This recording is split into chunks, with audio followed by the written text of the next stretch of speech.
वैश। Hello, मेरा नाम है पंकज वैश। आप देख रहे हैं अनविद पंकज, और इस वीडियो में हम बात करेंगे कैसे हम किसी स्टॉक को एनालाइज कर सकते हैं, क्या देख सकते हैं कि हमें उसे बाय करना है कि सेल करना है। तो चलिए चलते हैं आगे, इस वीडियो में चलते हैं स्क्रीन पे। और इससे पहले प्लीज़ मेरे चैनल को लाइक, शेयर और सब्सक्राइब जरूर कर लीजिएगा, ताकि आपको आने वाली video on time on the spot मिल सके। तो चलिए चलते हैं स्क्रीन। तो जैसा कि आप देख सकते हैं, मैं स्क्रीन पे ले गया हूँ। ये मेरे कुछ मेथड्स हैं जिन्हें मैं अप्लाई करता हूँ अपने स्टॉक को एनालाइज करने के लिए। तो ये वो चीज़ें हैं। पहली बात, मैं उस स्टॉक के बिज़नेस को समझता हूँ, चार्ट को देखता हूँ, फाइनेंशियल स्टेटमेंट्स के एनालिसिस करता हूँ, उसका कैश फ्लो देखता हूँ, जैसे कि उसकी सेल्स कितनी है, कहाँ से आ रही है, कंपटीटिव पोजीशनिंग देखता हूँ कि अपने कंपटीटर्स के साथ वो कैसा compete कर पा रहा है, और जो उसकी मैनेजमेंट की क्वालिटी, ये बहुत इंपॉर्टेंट फैक्टर है जो कि आगे कंपनी को लेके चलता है। उसकी अच्छी डायरेक्शन को पता चलता है कि क्या कंपनी की आगे डायरेक्शन कैसे है नहीं। और उसके बाद आ जाता है बैलेंस शीट का नंबर। तो बैलेंस शीट में हम देख पा रहे हैं कि क्या उसका एसेट्स क्या हैं, कौन से है, लाइबिलिटी कौन सी है, क्या चीज़ बढ़ी है, क्या चीज़ घटी है, ये सारी चीज़ें हम देख पाते हैं। और जो लास्ट है वो है उसका शेयर होल्डिंग पैटर्न कैसा है, कि कौन कौन से लोगों ने उसे उन शेयरों को होल्ड कर रखा है। वो एफआईज है, डीआईआईज है, या प्रमोटर्स है, या ये सारे ही हैं, या पब्लिक ने ही मैक्सिमम उसकी शेयर होल्डिंग रखी हुई है। ये सारी चीज़ें मैं देखने के बाद ही मैं उस शेयर पे बाय और सेल का जो हिसाब किताब है मैं वो करता हूँ।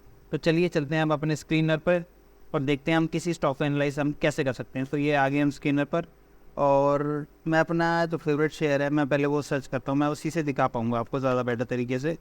तो मैं TCS सर्च कर रहा हूँ, ये खुल गया TCS हमारा। और TCS का जैसे इन देख सकते हैं, मार्केट कैप सबसे ज़्यादा बड़ा है।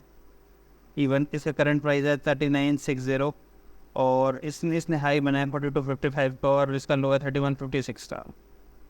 और फिर आ जाते हैं हम इसके चार्ट पर। ये चार्ट में हमें सीधे सीधे साइडवेज दिखा रहा है, यानी हमें वेट करना है। और इसने एक चीज़ और दिखाई हुई है, इसने अपनी 200 DM में, यानी 200 दिन की DM में से तो ऊपर चल रहा है, मगर 50 दिन की DM में के आसपास ही चल रहा है।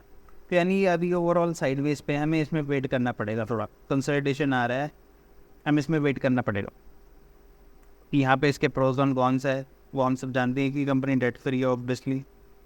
TCS है तो डेट फ्री तो होगी। और इसने अच्छा ट्रैक रिकॉर्ड दिया अपना, 3 साल के ROE यानी रिटर्न ऑन इक्विटी 47.4% का दिया है, और कंपनी की ने मेंटेन करे अच्छे डिविडेंड दिए जो कि है 66.2 के। और जो कॉन्स में आ रहा है, यानी ये 15.8 बुक वैल्यू। तो बुक वैल्यू इसकी है करीब 250 की आसपास की है, इसकी बुक वैल्यू है 250 है, तो हम देख पा रहे हैं। तो उसके यानी 15 गुना पे बाकी प्रमोटर शेयर होल्डिंग थोड़ी सी कम हुई है, और कंपनी डिलीवर्ड पुअर सेल्स, सिर्फ 10.5% की आसपास की सेल हुई है लास्ट 5 ईयर्स में। सो जो कि इतनी सेटिस्फैक्ट्री है नहीं। जैसे हम इसका देख सकते हैं मार्केट का पीयर कंपैरिजन। तो TCS सब नंबर 1 पे है, इसका मार्केट कैप है करीबन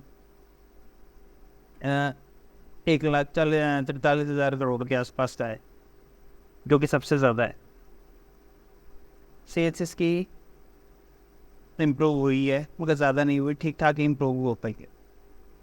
एक्सपेंसेस के मेंटेन है, या यूँ पे थोड़े से कम हुए हैं, मगर ठीक है, मेंटेन ही मानेंगे। और जो सबसे इम्पोर्टेंट है, ये इसका PBT क्या है। PBT इसका अच्छा, पहले से काफ़ी इम्प्रूव करा है इन लोगों ने, करीब करीब 20% के आसपास का है। फिर नेट प्रॉफिट भी अच्छा आया है, पहले से ही 10% के आसपास इम्प्रूव करा है इन्होंने, अच्छा इम्प्रूव करा है। सेल्स ऑब्वियसली बड़ी है, जो मेन टारगेट रहता है ये देखने का, जो सेल्स हैं वो बड़ी हुई है। और एक्सपेंसेस एक्सपेंसेस जब सेल्स बढ़ेगी तो ऑब्वियसली एक्सपेंसेस भी थोड़े बहुत तो बढ़ेंगे।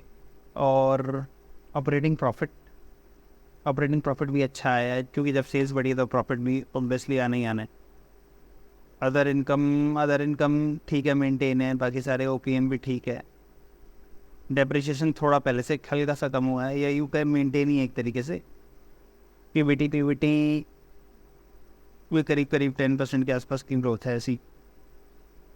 नेट प्रॉफिट ग्रोथ है, अच्छी ग्रोथ है। इसके बाद आ जाते हैं हम इसकी बैलेंस शीट पे। इक्विटी कैपिटल जो है वो इसका मेंटेन चल रहा है, रिजर्व्स काफ़ी ज़्यादा बढ़ रहे हैं, 90,000 करोड़ के आसपास ये रेंज आ रहे हैं। तो रिजर्व इसके मेंटेन है।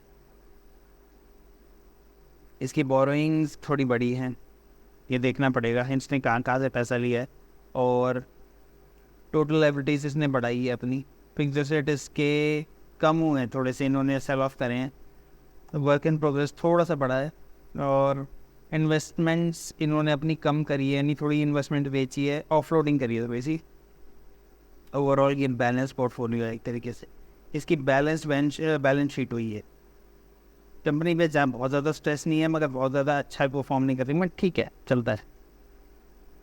कि कहाँ से कैश में, तो मैक्सिमम में दिख ही रहा है कि ऑपरेटिंग एक्टिविटीज़ से ज़्यादा आ रहा है और फाइनेंसिंग एक्टिविटीज़ से माइनस में जा रहा है, यानी कंपनी बहुत ज़्यादा पैसा जा भी रहा है। और इन्वेस्टिंग एक्टिविटी से इन लोगों ने काफ़ी ज़्यादा पैसा एक बार बना लिया है इस साल में 2024 में। तो हमें देखना पड़ेगा कहाँ से आई है ये। तो यहाँ पे मुझे पता चल रहा है इन लोगों ने काफ़ी ज़्यादा अपनी इन्वेस्टमेंट्स को बेच दिया है। सोल्ड में काफ़ी ज़्यादा, देखो 1,22,000 करोड़ के था, या 1,47,000, यानी अपनी काफ़ी सारी इन्वेस्टमेंट्स इन लोगों ने बेच दी है। तभी उसकी वजह से ये जो डिफरेंस आ पा रहा है, कहाँ 500 करोड़ और कहाँ 6,000 करोड़ से भी थोड़ा ज़्यादा ही, तो ये वहाँ से डिफरेंस आया, तभी ये पॉजिटिव में आ पाए हैं। ओवरऑल नेट कैश फ्लो में पॉजिटिव में, वरना ये नेगेटिव ही रहते। डेटर्स डे जो है वो मेंटेन है। कैश फ्लो साइकिल भी बिल्कुल मेंटेन। वर्किंग कैपिटल डेज थोड़े से बड़े हैं, मुझे क्या तो चलता है। आरओसी अच्छा परफॉर्म कर रहा है, नो डाउट। अब इसका मोस्ट इंपॉर्टेंट चीज़ हम देख रहे हैं इसकी शेयर होल्डिंग पैटर्न। इसका शेयर होल्डिंग पैटर्न कैसा है? तो इसका शेयर होल्डिंग पैटर्न ये कह रहा है कि प्रमोटर्स ने अपनी थोड़ी सी ऑफ रेडिंग करी है और FIIs ने इससे थोड़ा सा ज़्यादा ख़रीदा है, ये काफ़ी अच्छी बात है। DIIs ने भी इसे थोड़ा सा और ख़रीदा है। गवर्नमेंट ने कहा इसमें कोई इंटरेस्ट ही नहीं है, अजीब सी बात है, इतनी अच्छी कंपनी है फिर भी इंटरेस्ट है ही नहीं गवर्नमेंट का। और यहाँ पे पब्लिक ने थोड़ा सा सेल ऑफ करा है। ओवरऑल ये कंपनी बिल्कुल बायबल है, हमारी सबसे बड़ी कंपनी है। रिलायंस, TCS, ये सारी हमारी जितनी भी कंपनीज़ है ये पूरी जानी जाती है पूरे वर्ल्ड में। मगर इसमें इसका जो चार्ट ये बता पा रहा है ओवरऑल कि इसमें साइडवेज है। तो जैसा कि आप समझ गए होंगे कि मेरा जो एनालिसिस का जो तरीका है वो कुछ इस तरीके का है। हालांकि मैं और भी चीज़ें देखता हूँ, मैं और भी काफ़ी कुछ करता हूँ, वो हम नेक्स्ट वीडियो में हम डिस्कस करेंगे। तो चलिए चलते हैं नेक्स्ट वीडियो में, तब तक के लिए बाय बाय।